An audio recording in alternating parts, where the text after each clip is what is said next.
Bom dia, Ponte. Bom dia, igreja. Bom dia. Maravilhoso. Um bom dia de domingo. Muito obrigado.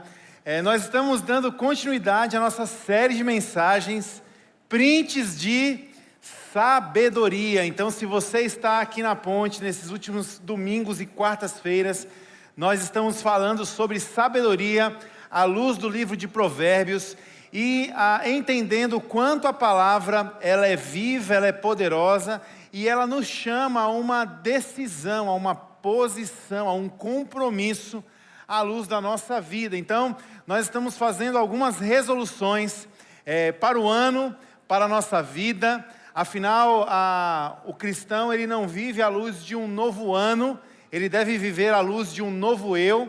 As misericórdias de Deus se renovam a cada dia, exatamente para que nós possamos ser conformados à imagem de Jesus Cristo, andando em santidade, em novidade de vida, sendo transformados, dando frutos. Então a palavra de Deus é o nosso alimento, e como tem sido especial poder revisitar o livro de Provérbios, fica então um estímulo para você. Se você nunca leu a Bíblia, Provérbios tem 31 capítulos, eu desafio você a partir do dia de hoje, começar a ler um capítulo de Provérbios, porque se você começar hoje, daqui 31 dias, você vai ter concluído pelo menos um livro. E essa série ela tem sido marcada também por um momento muito especial, onde nós temos a oportunidade de ouvirmos algumas histórias. Pessoas que já têm uma caminhada, pessoas que já têm uma sabedoria, estão sendo convidadas a partilhar um pouquinho de conselhos. E hoje, com muita alegria, nós poderemos ouvir um pouquinho da história da nossa irmã Ieda. Então eu queria convidar a senhora Ieda para estar aqui conosco nessa manhã. Vamos recebê-la com uma salva de palmas.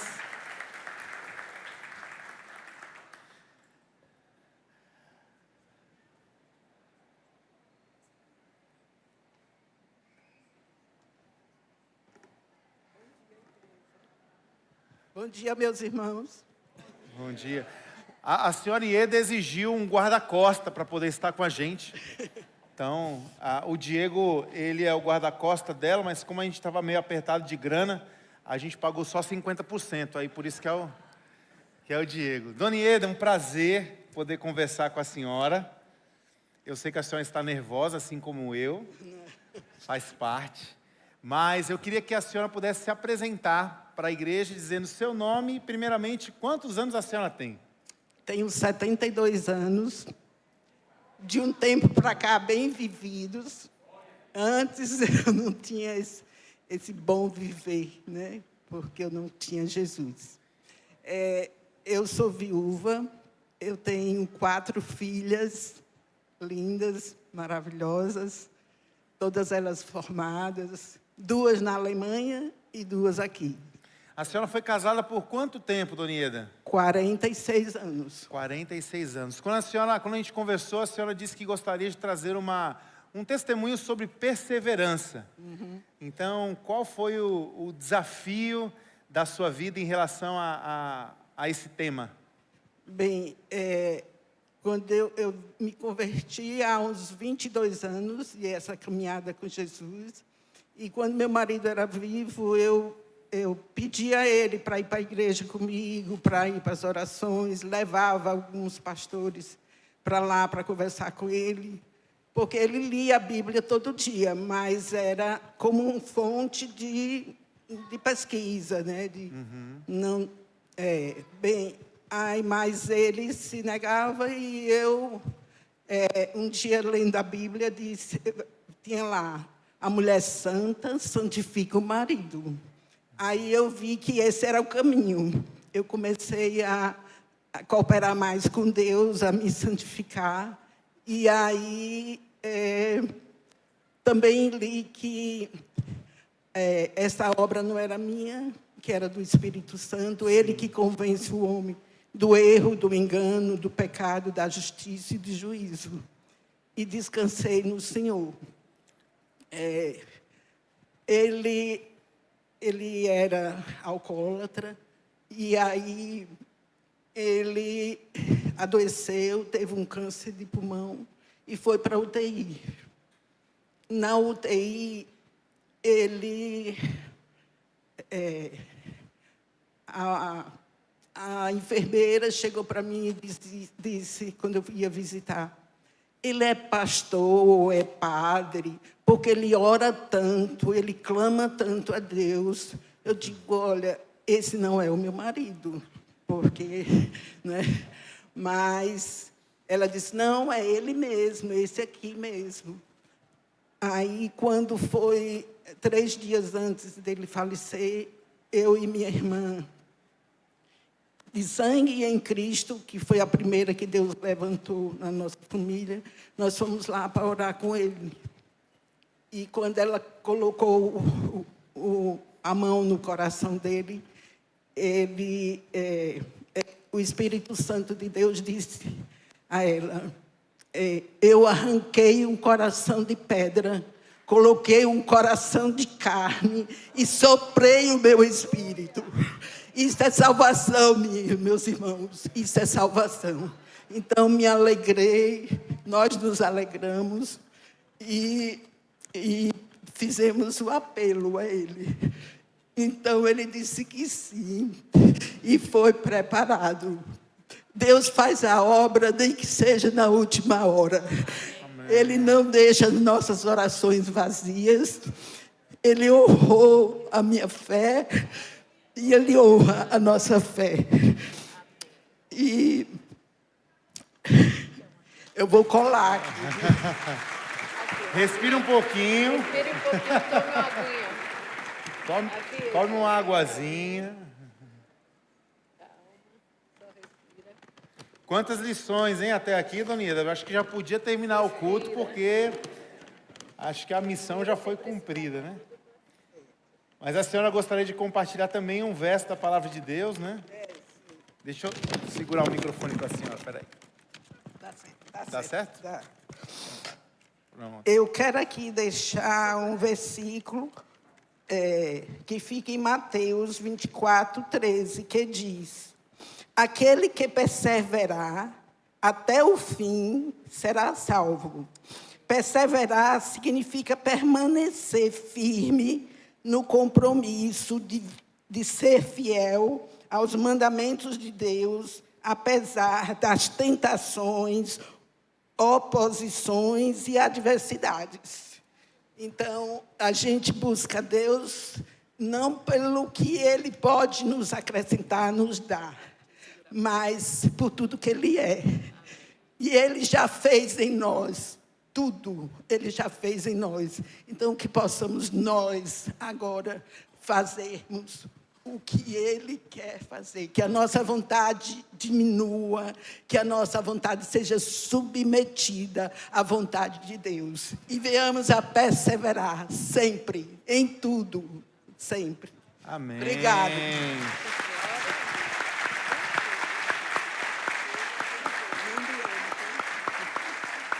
Senhora Ieda, a senhora vai ter que vir toda semana aqui conversar com a gente, viu?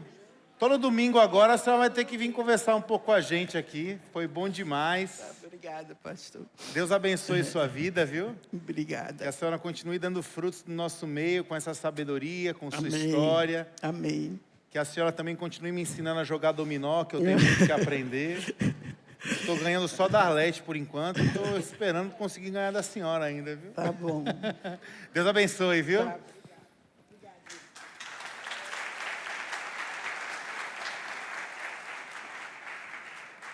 Enquanto a dona Ieda está descendo do palco, eu acho que são lições muito preciosas, né? Então, o quanto a nossa santidade ela é capaz de edificar e santificar a nossa casa, o quanto nós podemos entender e aprender também que a obra depende do Espírito de Deus, não é na nossa força, e também como é importante esse entendimento de que, muitas vezes, quando Deus não está mudando uma situação, né?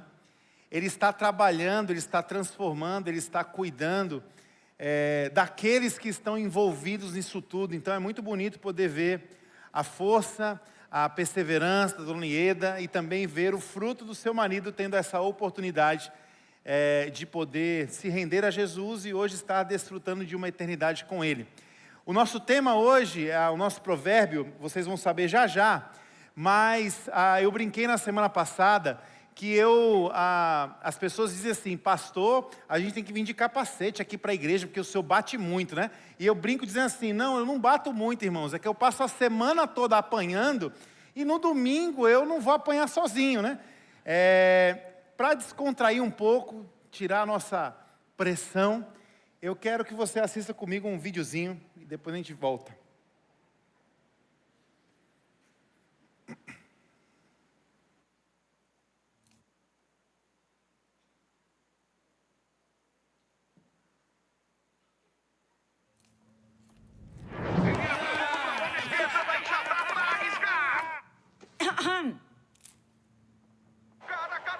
Cara de brava.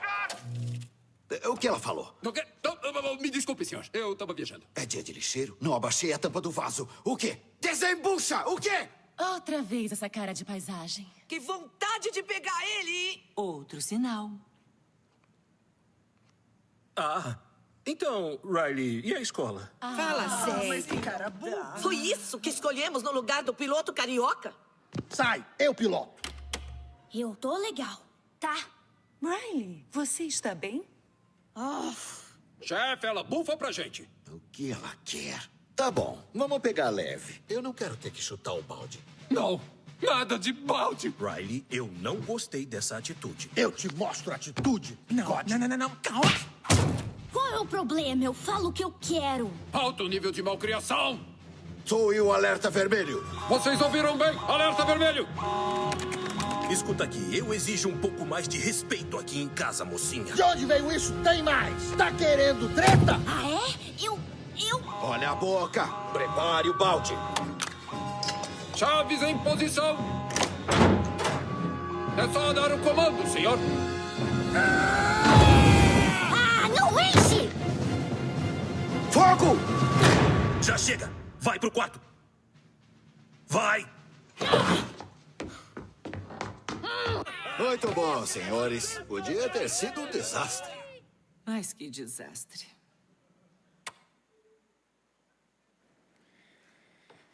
Fica a recomendação do filme Divertidamente, um filme que fala sobre as nossas emoções. E hoje nós vamos conversar acerca de uma das nossas emoções, que é a ira, a raiva, o sangue que ferve.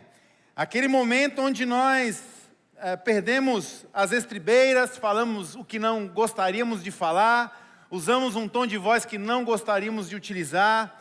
Aquele momento que, quando acontece, a gente não consegue discernir muito bem o que está acontecendo, mas quando nós nos lembramos do que aconteceu, muitas vezes nós estamos lidando com a vergonha, o constrangimento, o arrependimento. A palavra de Deus nos diz em Provérbios, capítulo 16, verso 32, melhor é o longânimo do que o herói da guerra, e o que domina o seu espírito do que o que toma uma cidade. Melhor é o longânimo do que o herói da guerra, e o que domina o seu espírito do que o que toma uma cidade. Vamos orar? Pai, nesta manhã nós queremos submeter ao Senhor o nosso espírito, as nossas emoções, quem nós somos, e te pedir que a Tua palavra possa nos transformar, nos moldar segundo a Tua vontade, aquilo que o Senhor planejou para cada um de nós. Que seja um tempo poderoso, Senhor, de podermos reconhecer o caminho que o Senhor tem para nós e aquilo que nós precisamos fazer para estarmos neste caminho. Nós oramos por isso em nome de Jesus, e a ponte diz, amém. Hoje nós vivemos em um mundo que estimula cada vez mais o uso da força. A força é tido como uma virtude, só que a força se misturando com a ira, ela então ganha um escopo de gritaria. Então, ser forte no mundo hoje é quem grita mais alto. Ser forte no mundo hoje é quem reage mais rápido. Ser forte no mundo hoje é quem consegue impor mais medo. Ser forte no mundo hoje é quem consegue dominar mais. O que é ser forte? Ser forte é aquele que não leva de jeito nenhum, desaforo para casa. Ser forte é quem usa da ira para vencer a discussão, é quem usa da ira para humilhar, é quem usa da ira para impor a sua vontade. Do ponto de vista do homem, da natureza humana, o que é ter sucesso? Ser bem-sucedido no mundo de hoje é aquele que consegue impor a sua vontade. E nós descobrimos que a ira é muito parecida com aquela emoção ali da raivinha do filme Divertidamente. Ela é um combustível para que nós possamos cada vez mais impor a nossa força e conquistar as nossas vontades. Mas a palavra de Deus, ela nos confronta. Ela coloca essa lógica em xeque, de forma direta e profunda. Melhor é ser longânimo do que você ser um herói de guerra. O que a Bíblia quer dizer quando ela diz isso? A palavra longânimo na Bíblia, ela é traduzida como narigudo. Melhor é ser narigudo. Se você não conhece esse homem é um turco e ele é o cara que está no Guinness Book. Ele é o maior nariz do mundo durante 2 décadas, certo?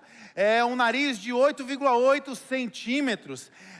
O que é ser longânimo? O que longanimidade tem a ver com um grande nariz? A cultura dos judeus atribuía os narigudos como pessoas longânimas, porque quando você tem um grande nariz e você fica irado, você demora muito para ficar todo vermelho. Afinal, você tem um longo nariz. Então, longânimo significa narigudo, porque o narigudo vem dessa ideia de que demora muito para ficar todo vermelho. Esta é a visão. Então, melhor é ser assim.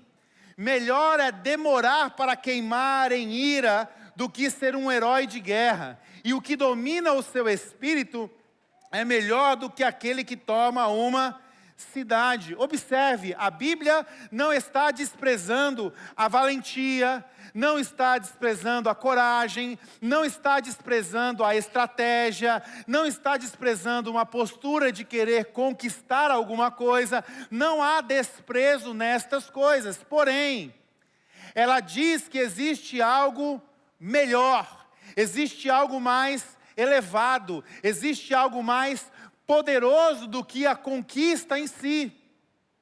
Não estamos sendo transformados por Deus para a força, mas sim para que possamos ser tudo aquilo que reflete nobreza, dignidade, bondade.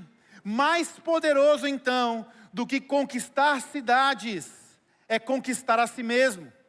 E hoje nós vamos refletir sobre esse autocontrole emocional como uma força espiritual, não como uma técnica de desenvolvimento humano, nada dessas coisas, mas sim como a Bíblia nos recomenda a sermos longânimos, e esta caminhada é possível à luz da graça de Deus. Então eu gostaria de abordar alguns campos aqui, para que nós pudéssemos tratar de forma muito enfática a questão da ira. O primeiro deles, a ira diferente do que nós podemos pensar e atribuir. Por que você gritou? Eu gritei porque esse menino aqui da pontezinha também. Muitas vezes nós achamos que a ira, ela acontece diante daquilo que está ao nosso redor. Vamos pensar direitinho. A primeira coisa a se dizer, o nosso coração é o nosso campo de batalha. João Calvino dizia que o coração humano é como uma fábrica incessante de ídolos. E ele também diz o seguinte, o problema do ser humano não é apenas o que ele faz. Ou seja, o meu problema não é que eu disciplinei o meu filho de uma forma muito rigorosa, que eu perdi o meu argumento, que eu parti para a ofensa, que eu mudei o meu tom de voz. O meu problema não é apenas no que eu faço, mas sim o que está governando os meus afetos. Então a ira não pode ser tratada somente do que aconteceu daqui para fora, mas ela deve ser tratada e observada o que ela está fazendo a partir dos nossos afetos. Quando eu e você nós estamos lendo o Provérbios 16, verso 32, nós percebemos isso. A batalha principal não está fora de nós. A nossa ira, ela gera um desgoverno a partir daquilo que está dentro. Ou seja, nossa ira nunca será primeiramente contra pessoas. A nossa ira nunca virá contra as circunstâncias. A nossa ira, ela produz um estrago a partir do nosso próprio espírito desgovernado. A ira descontrolada revela que algo está tomando o lugar de Deus nos nossos corações. A ira desgovernada, a questão não é o menino que é levado, a questão não é uma injustiça que aconteceu, a questão não é o tamanho do problema que você está enfrentando, não. A ira descontrolada, ela está revelando que algo tomou o lugar de Deus no seu coração. E geralmente, quando isso acontece, algumas mazelas, elas se instalam em nós. E porque elas se instalam em nós, nós entramos num ciclo de ira cada vez mais intenso e cada vez mais rápido. Quais são essas mazelas? Talvez você está lidando com esse tipo de ira porque você tem o seu orgulho ferido. Talvez a sua ira te desgoverna porque você tem desejo de controlar tudo e todos. Talvez a sua ira te desgoverna porque você tem uma necessidade extrema de aprovação. Talvez você é desgovernado ou desgovernada pela ira porque você tem uma sede de vingança. Talvez você é governado pela ira porque o seu coração está cheio de raiz de amargura.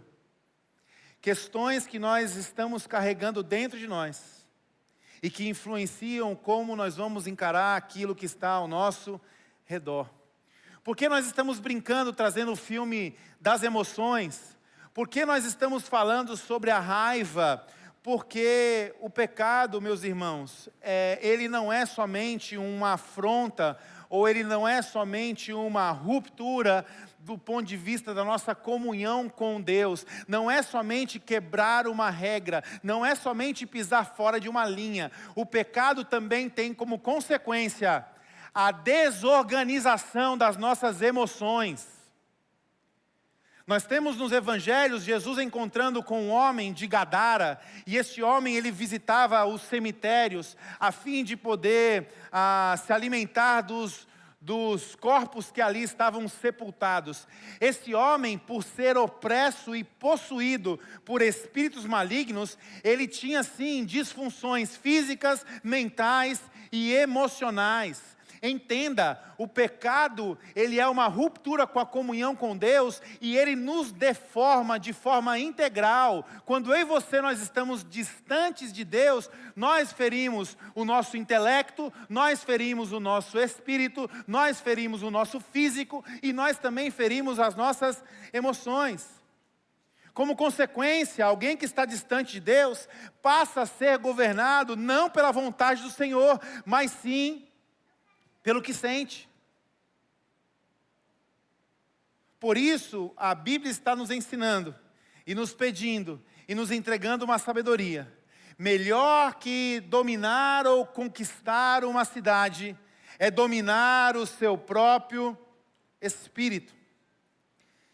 Quando eu falo sobre isso, talvez você é alguém que lida com ira, e na tentativa de traçar um caminho diferente para a sua vida, você está recebendo o que eu estou lhe dizendo como um convite à repressão.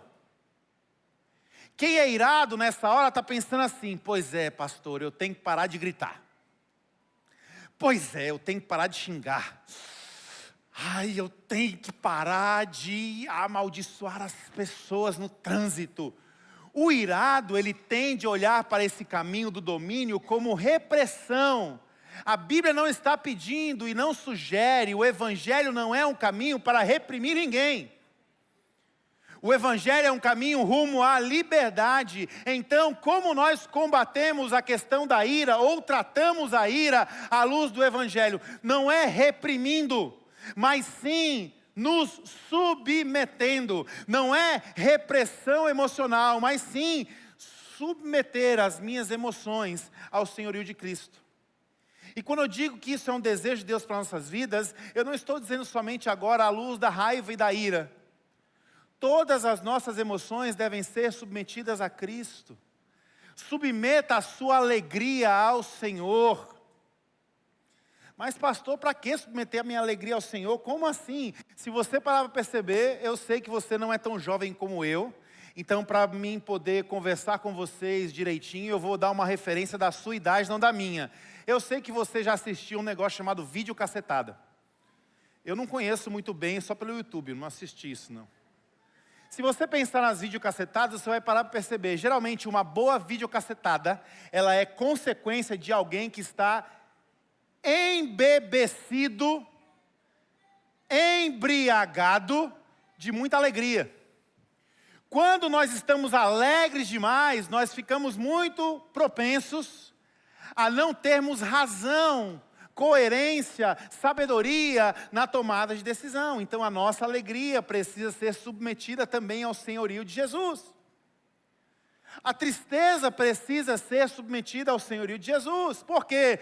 Porque para um ser humano, geralmente a tristeza é recebida como uma emoção invasiva, errada, é uma maldição. Eu escuto desde criança, menino não chora. Então chorar é ruim. O que eu tenho que fazer quando eu estou chorando? Eu tenho que buscar e encontrar logo a tal da alegria. Não. Então se não, eu faço o quê? Eu me afundo no poço, eu fico em depressão? Também não. Você submete esta emoção ao senhorio de Cristo. E você extrai, mediante a submeter a Cristo a sua emoção, você extrai da emoção tudo aquilo que Deus deseja para aquela emoção e para aquele momento. Não é à toa que a Bíblia diz o quê? Há mais sabedoria num velório do que numa festa de aniversário. Por que a Bíblia está dizendo isso? Porque nós fomos criados com a tristeza como parte do pacote, porque sim, nós precisamos refletir na vida. Sim, nós precisamos fazer uma autoavaliação. E a tristeza nos dá esse ambiente perfeito para acalmar, para pensar, para olhar para dentro, para saber pedir ajuda, para parar. A questão então não é repressão, não é deletar, não é não ter, mas sim submeter as nossas emoções ao senhorio de Cristo. E falando sobre a ira, o que acontece quando Cristo está governando os nossos corações? Quando Cristo governa os nossos corações, a ira é freada. O orgulho é confrontado. O ego é humilhado. E a graça de Deus começa a ordenar aquilo que estava em caos. É por isso que o apóstolo Paulo é muito assertivo quando ele diz: vocês podem se irem, mas não pequem. A questão não é não irar-se. A questão é submeter a nossa ira ao Senhor, para que através disso nós possamos ser conformados à imagem de Jesus. Talvez você não esteja aqui sendo esse herói de guerra. Talvez você não esteja aqui conquistando cidades. Mas você está por conta da ira perdendo algumas batalhas. Talvez você está perdendo por conta da ira batalhas dentro da sua casa. Talvez o seu casamento está sendo atacado por conta da ira. Talvez você está perdendo seus filhos e suas filhas por causa da ira. Talvez a ira está ameaçando, inclusive, a sua carreira profissional. Talvez a sua ira está ameaçando você de poder conviver e ser abençoado por uma comunidade. Eu gostaria se isso tem tocado o seu coração e se isso é uma luta para você, eu gostaria de te levar a esta reflexão. Deus não nos chama para vencer sobre pessoas. O nosso chamado é para render o nosso coração. Talvez você, em busca de ganhar as coisas, de ser vitorioso, você está encarando derrotas. e você acha que você vai ser feliz, você acha que você vai ter tudo resolvido, se você for capaz de vencer sobre as pessoas. Eu quero vencer sobre meu marido, eu quero vencer sobre minha esposa, eu quero vencer sobre meus filhos, eu quero vencer no meu trabalho, eu quero vencer na minha escola, eu quero vencer. O seu chamado não é para vencer, o seu chamado é para render o seu coração.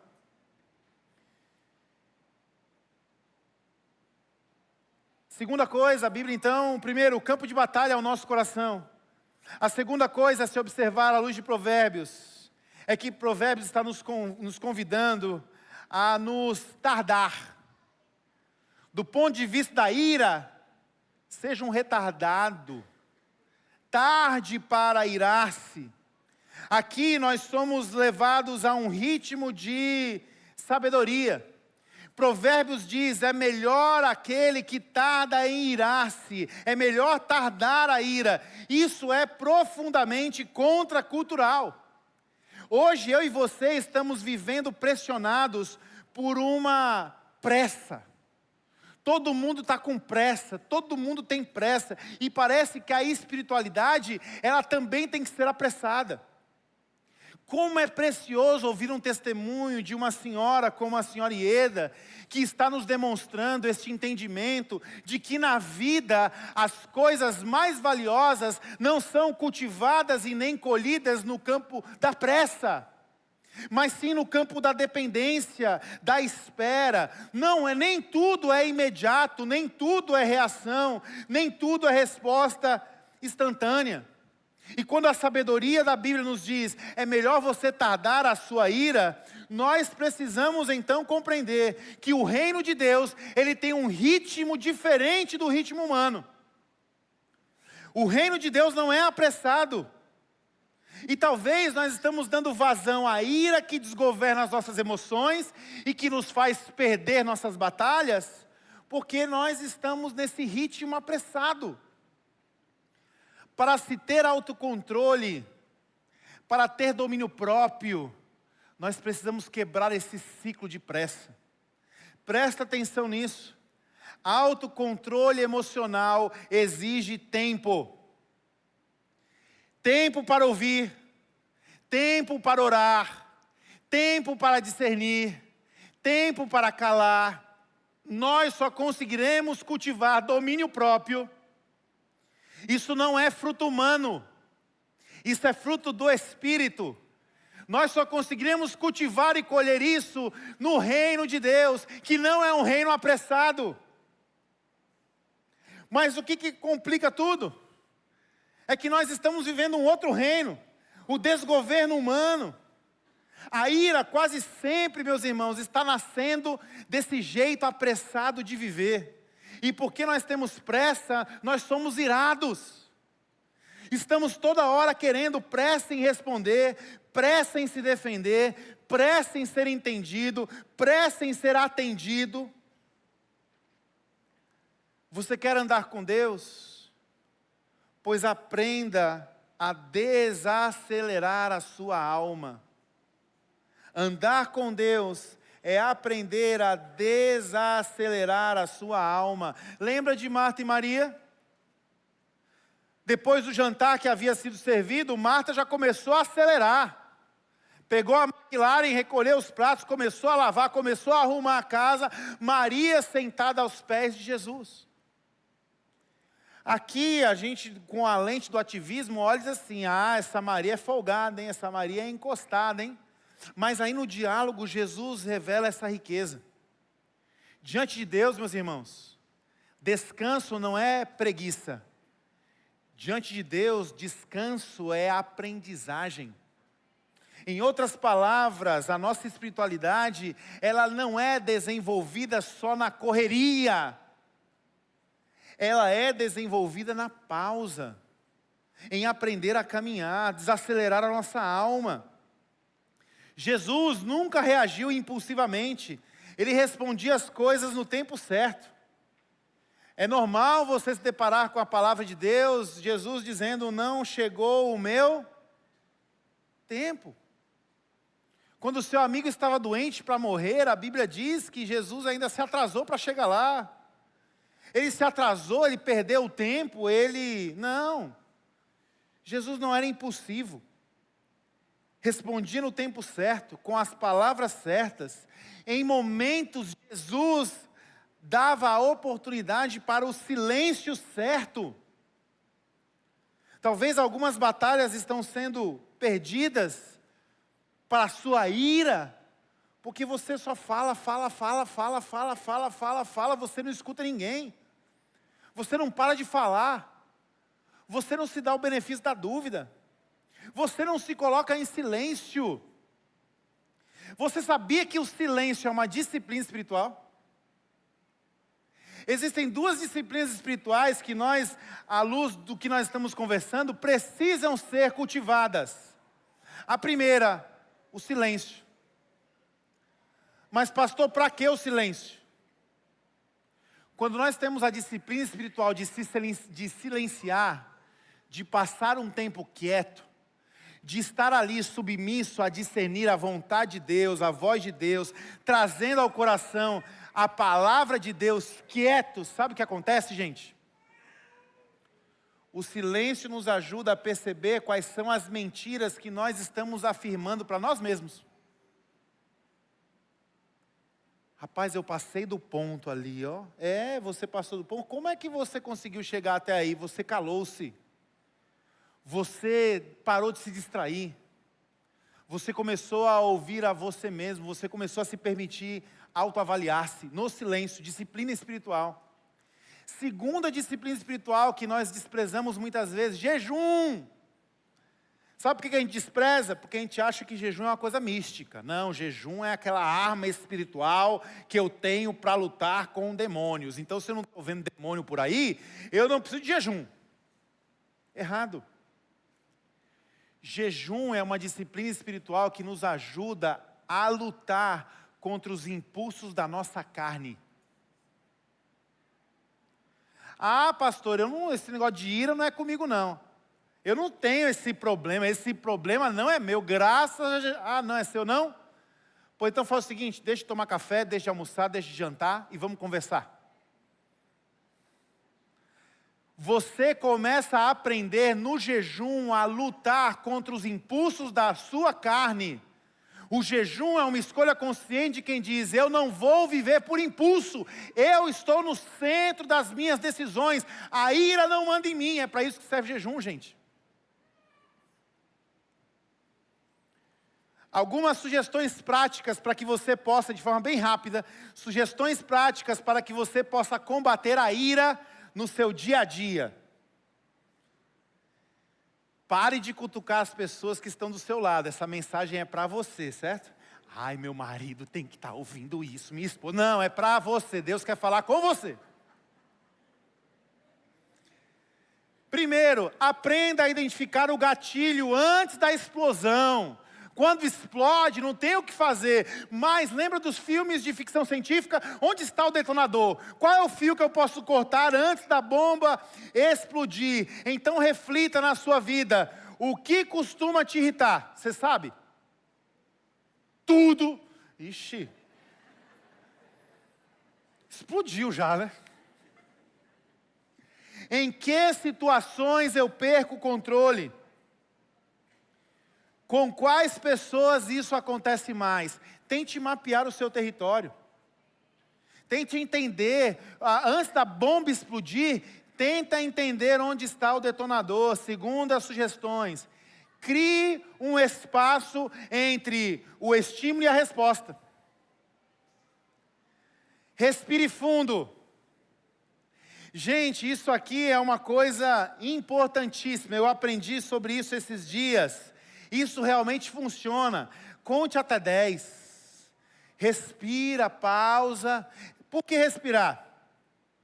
Nós temos 2 sistemas que definem as nossas ações e reações do nosso corpo humano. O primeiro sistema é o sistema simpático. E o segundo sistema é o sistema parasimpático. O sistema simpático, ele deve ser ativado em um momento de guerra, de luta, de briga, de fuga.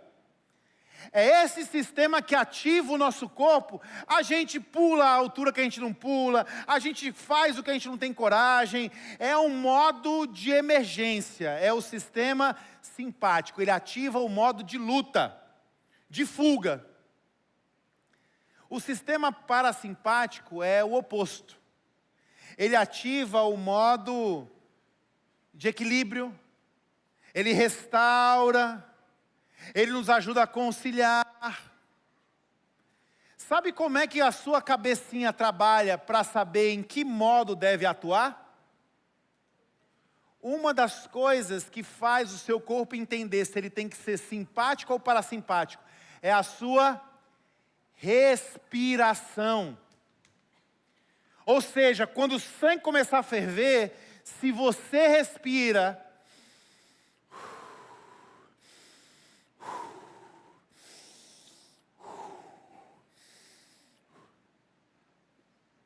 você está desativando o seu sistema simpático e está ativando o seu sistema parasimpático.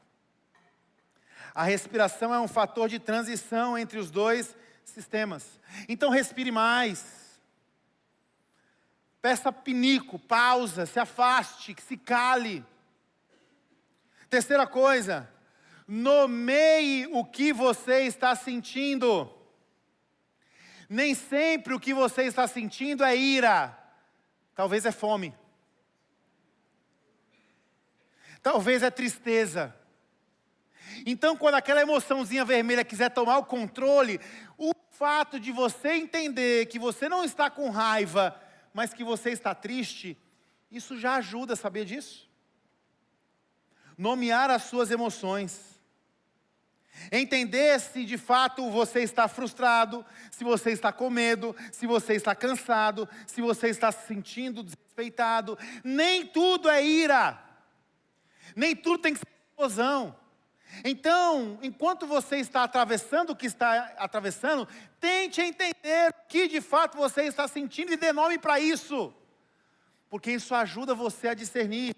Quarta sugestão, cuide do seu corpo. A espiritualidade não está desassociada do nosso físico.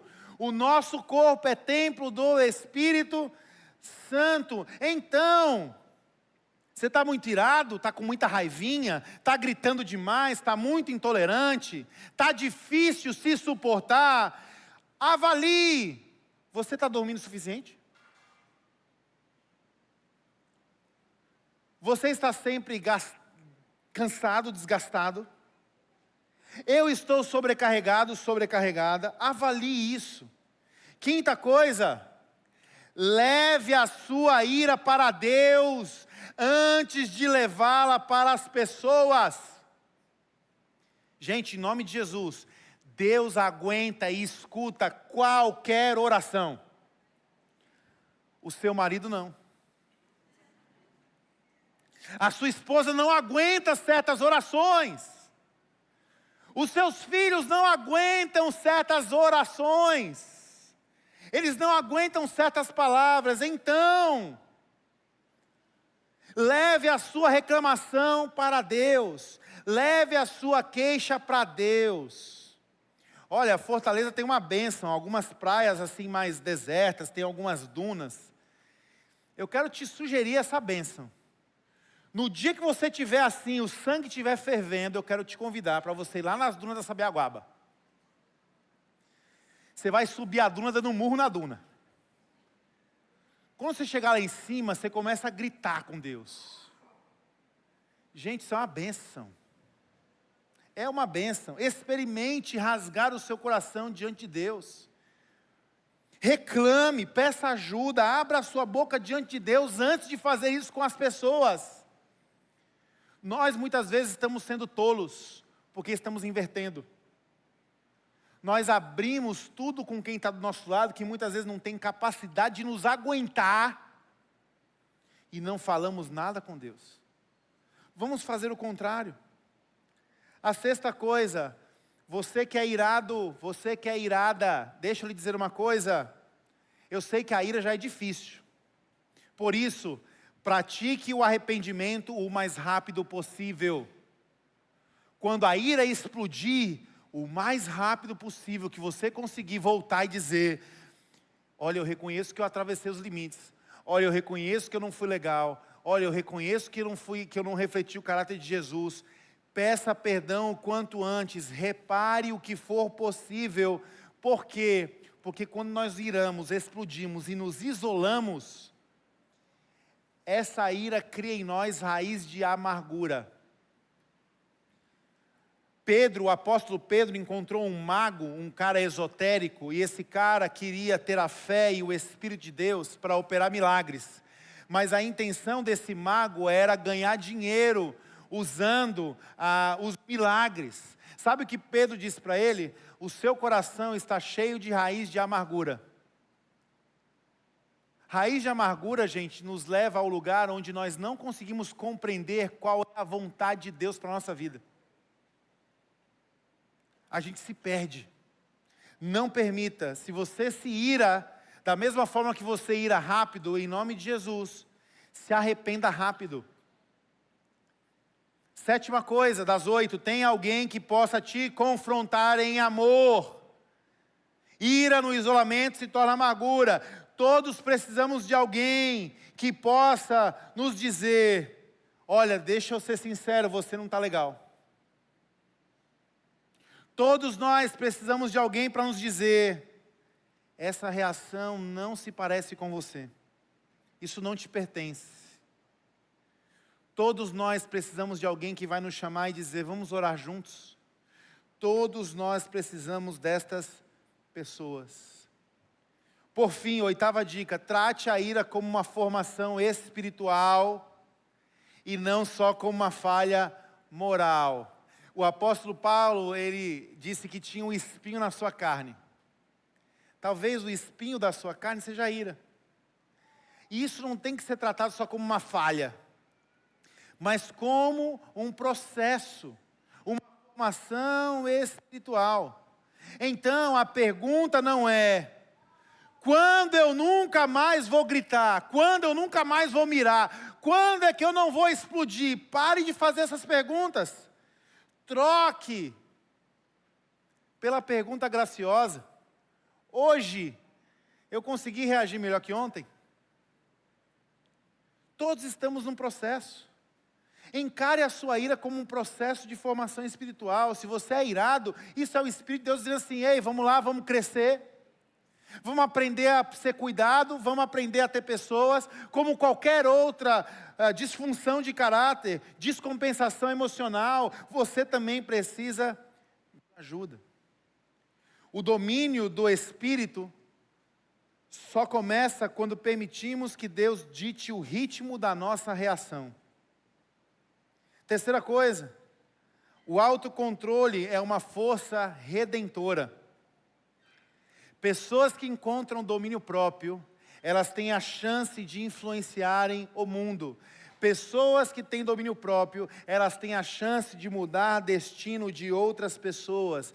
A sua família pode ser transformada a partir do seu domínio próprio. E quando eu digo transformada, eu não estou dizendo que o Fusquinha, pelo seu domínio próprio, vai virar uma Ferrari. Isso pode acontecer? Pode, amém por isso.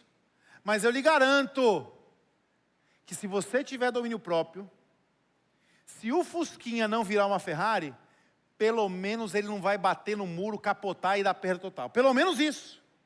Então, o domínio próprio, sim, ele é uma força redentora.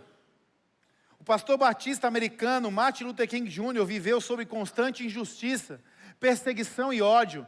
Ele tinha todos os motivos para explodir, mas ele entendeu algo profundamente bíblico. Aprenda isso. O ódio gera ódio. A violência gera violência. Ira vai gerar somente mais ira. Gritaria só gera gritaria.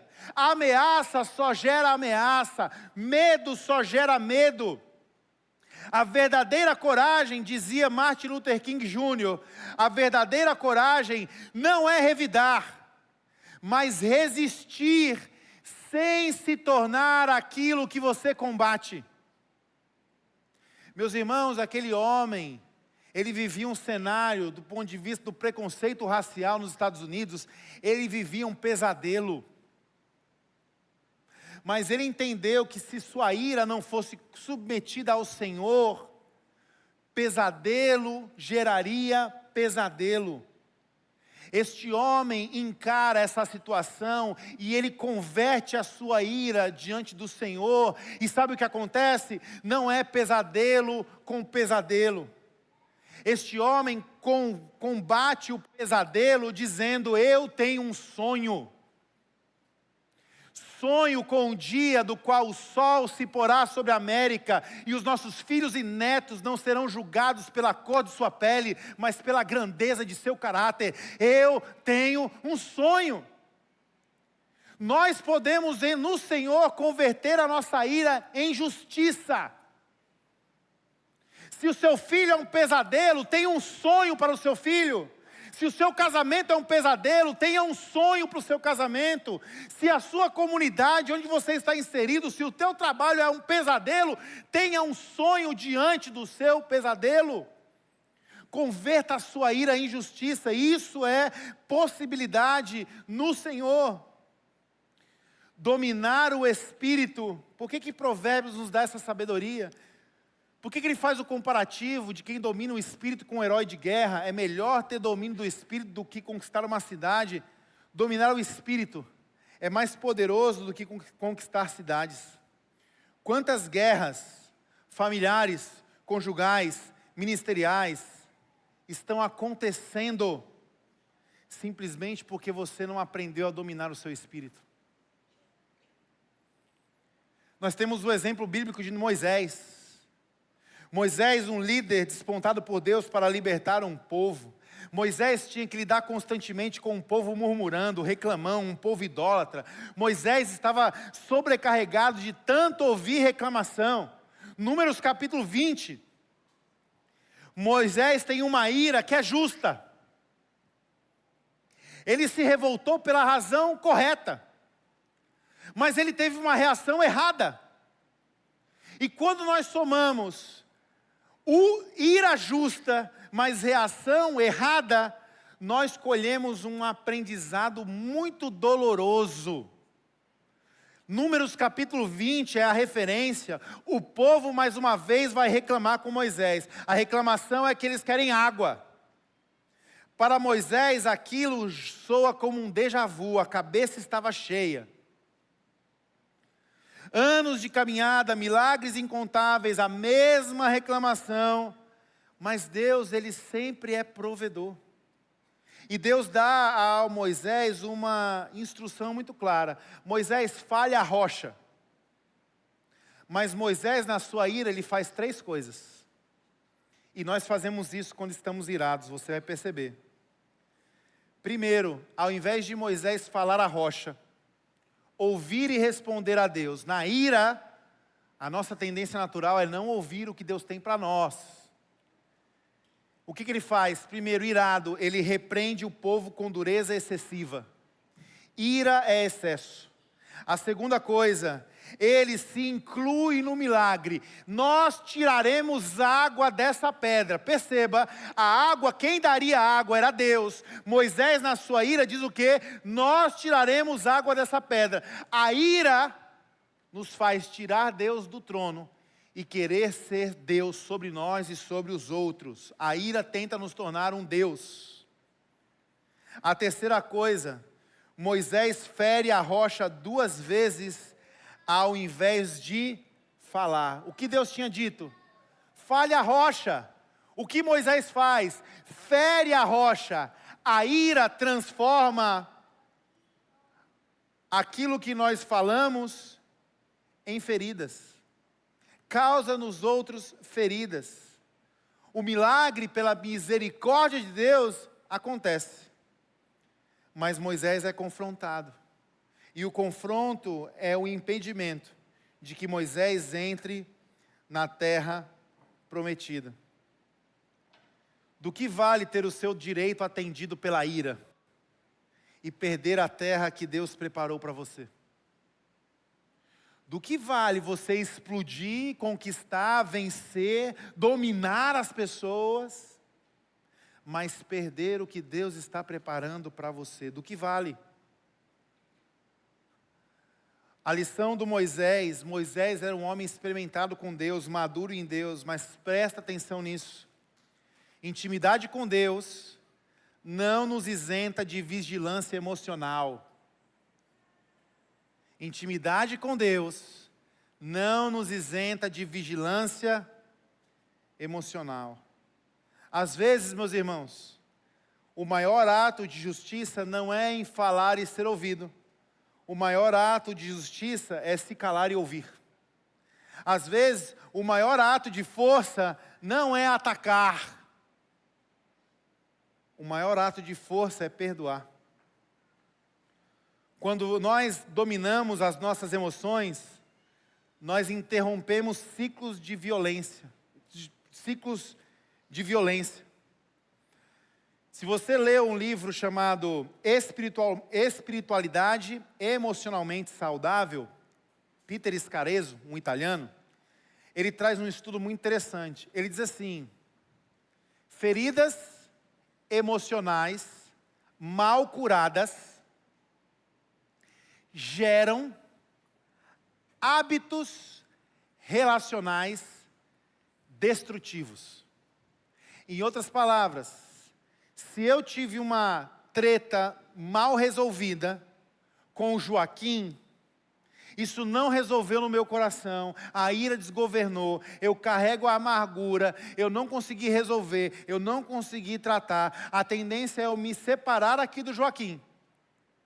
Mas isso dentro de mim vai gerar um padrão de repetições, hábitos relacionais destrutivos. Eu vou ser amigo do João, eu vou ser amigo do Pedro, eu vou ser amigo do Adriano, mas aquela ferida mal resolvida aqui, ela vai implicar nas minhas relações. Quando dominamos as nossas emoções, nós interrompemos os ciclos de violência, quebramos padrões familiares e manifestamos o caráter de Jesus Cristo. Quarto ponto, caminhando para o fim. Autocontrole glorifica a Deus. Domínio próprio glorifica ao Senhor. Eu apanhei desse velhinho aqui de quase 80 anos essa semana, John Piper. Deus é mais glorificado em nós quando estamos mais satisfeitos nele. Quando explodimos em ira, por que nós explodimos? Geralmente é porque nós fomos contrariados. Geralmente é porque o nosso ego foi ferido. Geralmente é porque os nossos planos foram frustrados. Por que você se ira? Veja se não é por causa disso. Foi contrariado, foi ferido ou foi frustrado? Ou seja, se nós estamos nos irando, é porque a nossa satisfação estava em alguma coisa que não era Deus. No fim é isso. No fim, a ira só é uma denúncia, é um chamado, é um alerta, é um sinal de que algo está recebendo a esperança da nossa satisfação, que não é o próprio Deus. Dominar o Espírito é declarar então, a minha alegria está em Deus. E não simplesmente vencer discussão. Dominar o Espírito é entender que autocontrole não é apenas ética cristã. Alguém bem controlado emocionalmente é porque tem que ser um cara legal. Não. Autocontrole não é ética. Autocontrole é adoração. Você adora a Jesus quando você submete a Ele as suas emoções. Cada vez que você escolhe não explodir, sabe o que você está manifestando com a sua vida? Deus vale muito mais do que o meu orgulho. Deus é muito mais precioso do que a imposição da minha vontade. Deus é muito mais importante do que a minha vitória pessoal. Por fim, por que nós somos chamados ao domínio próprio? Por que que nós temos que ter esse fruto do Espírito? Por que que nós temos que cuidar daquilo que está dentro? Muitas vezes nós pensamos que as competências do Espírito, elas são competências íntimas, privadas, particulares. Sabia que não? Sabia que a sua alma, o estado do seu espírito, ele é visível? Charles Spurgeon dizia isso: uma fé que não transforma o temperamento, ainda é uma fé superficial. Meus irmãos, embora nós tenhamos a concepção de que nossa alma, nosso espírito esteja reservado dentro de nós, ele é visível, ele serve de testemunho, ele revela sim a nossa intimidade com Deus, a nossa maturidade de fé. É possível você conhecer doutrina, citar versículo, defender a verdade e ainda assim ser dominado pela ira. Quando a Bíblia coloca domínio próprio como um fruto do Espírito, isso não é opcional, gente. Em nome de Jesus, receba essas palavras. Domínio próprio não é um artigo para cristãos avançados. Domínio próprio é uma evidência de que o Espírito de Deus está habitando em nós. Apanhei muito essa semana, irmãos. Recapitulando, para caminhar para o fim. Quem é governado pelo Espírito Santo é mais forte do que qualquer exército. É isso que Provérbios 16 está ensinando. É melhor ser longânimo do que ser um herói de guerra. É melhor ter domínio próprio do que conquistar uma cidade. Quem é governado pelo Espírito é mais forte do que qualquer exército. Nosso coração, então, precisa de governo. Precisamos trocar a pressa pelo ritmo da graça de Deus. O autocontrole tem um poder transformador. Saúde emocional para a glória de Deus é uma questão de adoração. Domínio próprio é evidência de maturidade espiritual. Hoje Deus não está nos chamando aqui para conquistar cidades, mas sim para nos rendermos de todo o coração. Hoje é um momento que nós somos conclamados a reconhecer, não negar o que sentimos, não negar o que fazemos, não reprimir estas coisas, mas sim dizer: eu gostaria de entregar isso ao governo do Senhor Jesus Cristo. Oportuno que esta data caiu num momento de ceia, porque a mesa do Senhor tem tudo a ver com isso. Salmos, Davi tinha essa concepção, que o Senhor daria a ele domínio, até mesmo para se sentar em uma mesa com os seus inimigos. Prepare uma mesa na presença dos meus inimigos. O que é isso? Eu estou em paz com Deus, eu estou em paz comigo. E se eu estou em paz com Deus e em paz comigo, eu não tenho mais inimizade com ninguém. Prepara-me uma mesa na presença dos meus inimigos. Eu estou resolvido, eu estou liberto, eu estou controlado por Deus. Jesus chama os seus discípulos à mesa. E a mesa então é esse ambiente, não onde nós somente somos chamados a receber algo de Deus, mas é num momento como esse que nós podemos experimentar o que Jesus diz em Mateus capítulo 11, quando diz: venham a mim, vocês que estão cansados e sobrecarregados, e eu vos aliviarei.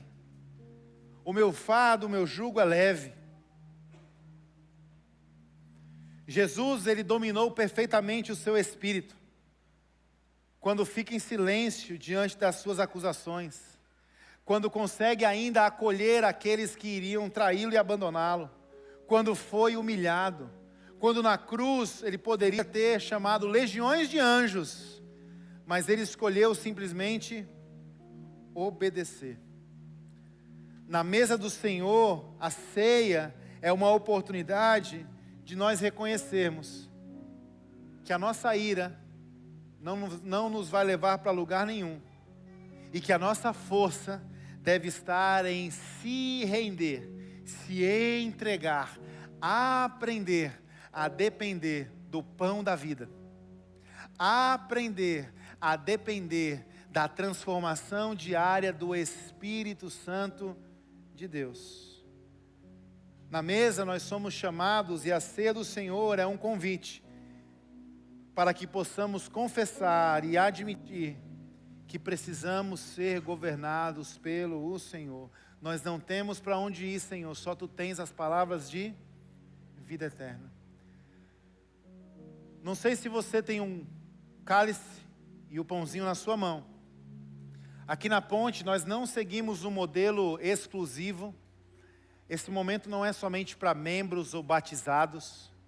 Esse momento é para todos aqueles que hoje entendem que pela graça de Deus podem se arrepender. Pela graça de Deus podem dar um passo diante à mesa do Senhor, dizendo: porque Jesus fez na cruz do Calvário o que fez, eu tenho acesso a estar na mesa com Ele. Algumas pessoas pensam: eu vou me examinar e eu não estou bem para tomar a ceia. Se você não está bem, a ceia do Senhor não é um convite à exclusão.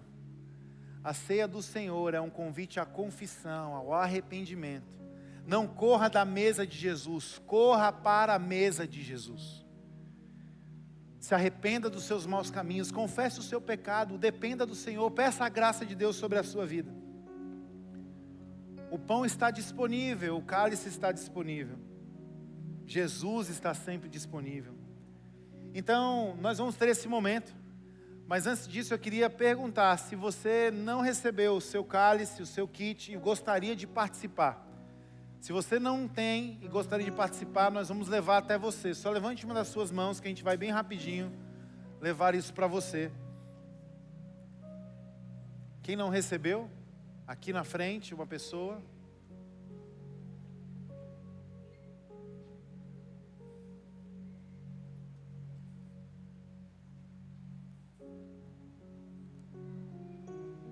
A escolha de participar da ceia do Senhor não é a escolha de quem quer vencer, mas a escolha de quem decidiu se entregar.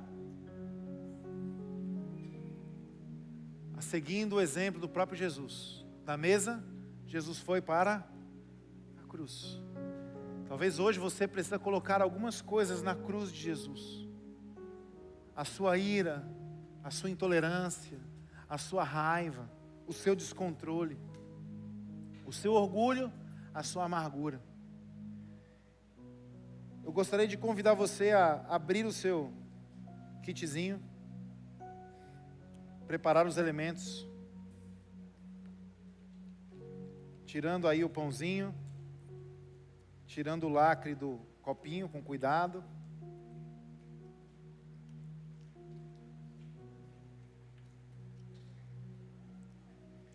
E antes de tomarmos juntos a ceia, eu quero convidar você a um tempo de oração. Talvez a oração seja a entrega da sua vida ao Senhor Jesus Cristo, reconhecendo que Ele é o seu Senhor e seu Salvador, reconhecendo que em Jesus nós podemos ter nova todas as coisas, inclusive a nossa vida. Talvez a sua oração seja uma oração de reconciliação. Senhor, eu estou distante, eu estou longe da comunhão, mas eu gostaria de me reaproximar.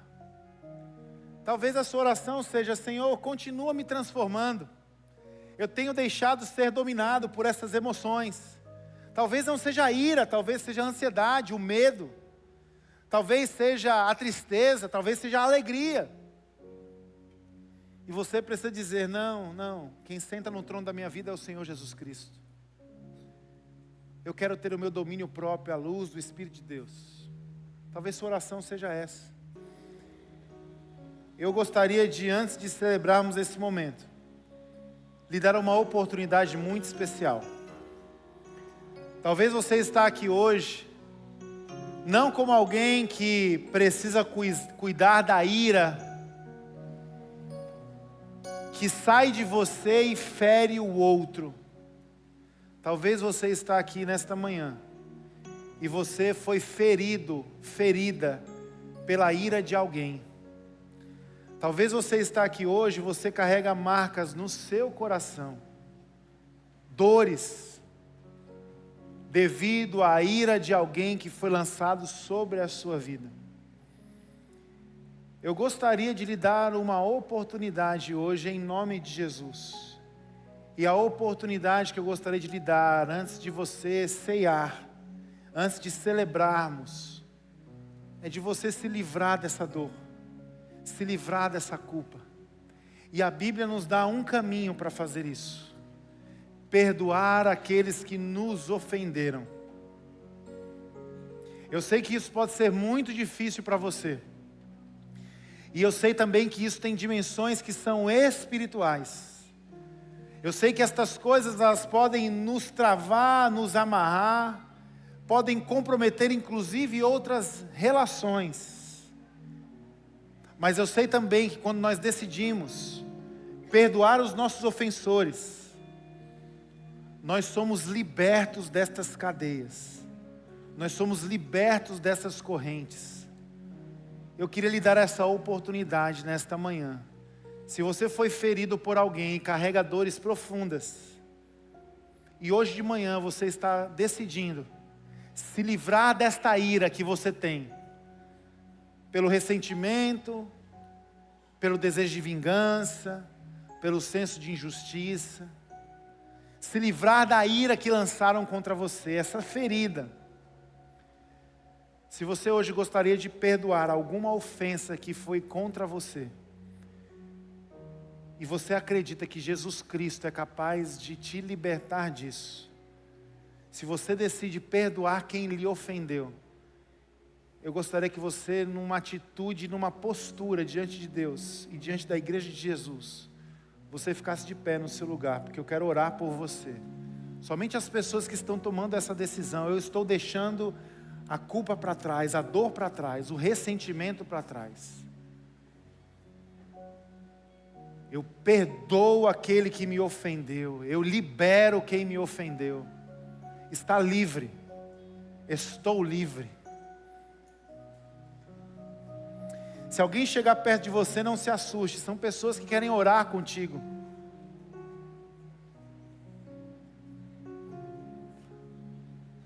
Pai, como igreja, nós queremos apresentar a vida de cada pessoa que está de pé aqui nesta manhã.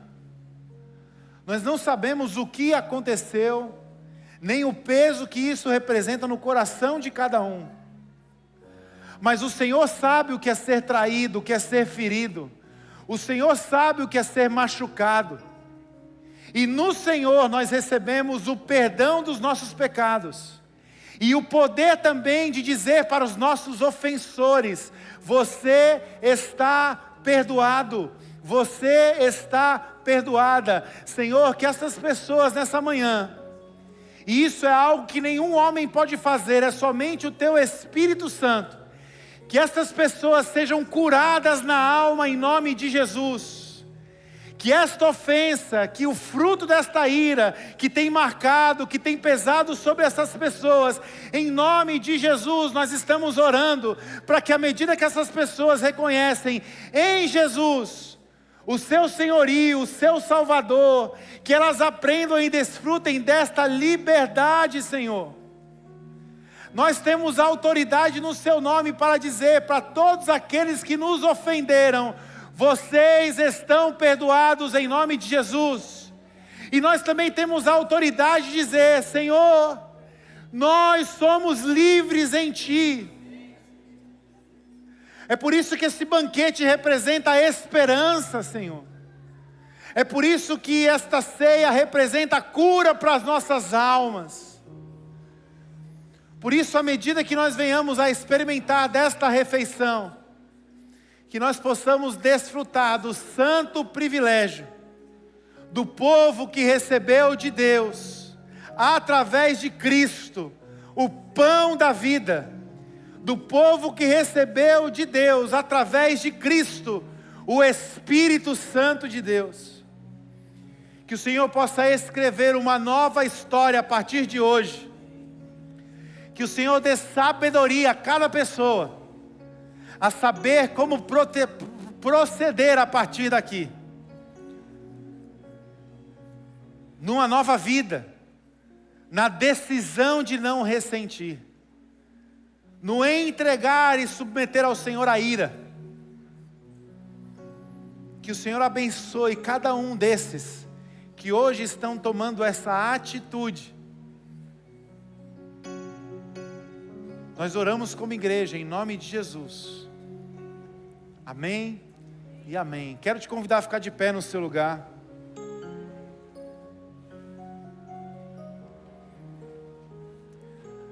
A Bíblia nos diz que na noite que o Senhor Jesus fora traído, Ele juntando ali os seus discípulos ao redor da mesa, Ele toma o pão e Ele diz: este é o meu corpo que será entregue em favor de vocês.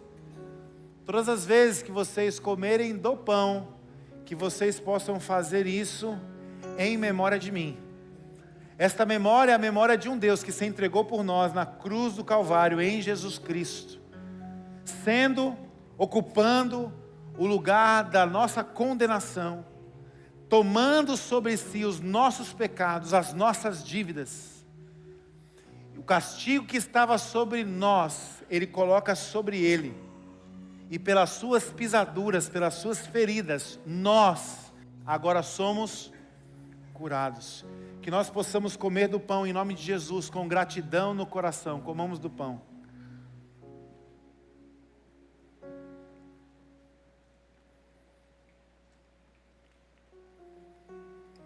Obrigado, Jesus, pelo teu corpo entregue no nosso lugar. Obrigado porque o Senhor continua sendo o pão que nos sustenta no deserto da vida.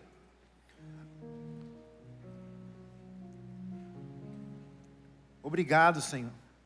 Nós dependemos do Senhor. Não temos para onde ir, só Tu tens as palavras de vida eterna. Queremos continuar entregues e rendidos ao Senhor.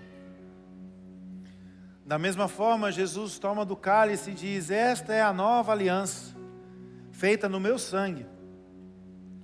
Aliança que aponta para o Espírito de Deus, onde cada um que é batizado no corpo de Cristo, que rende sua vida a Jesus, se torna uma casa viva, uma habitação do Espírito.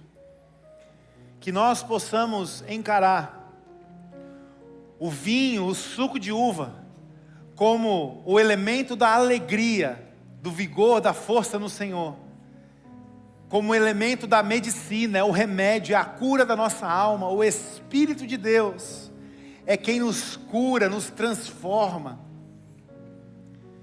Que nós possamos tomar do cálice em nome de Jesus, entendendo que somos selados pelo Espírito de Deus. Somos a habitação dele, tomamos do cálice.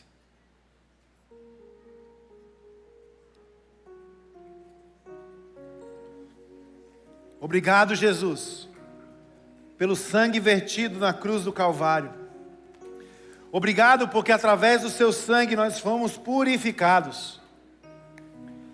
Obrigado porque hoje nós podemos dizer: em Cristo, maior é o que está em mim do que o que está no mundo.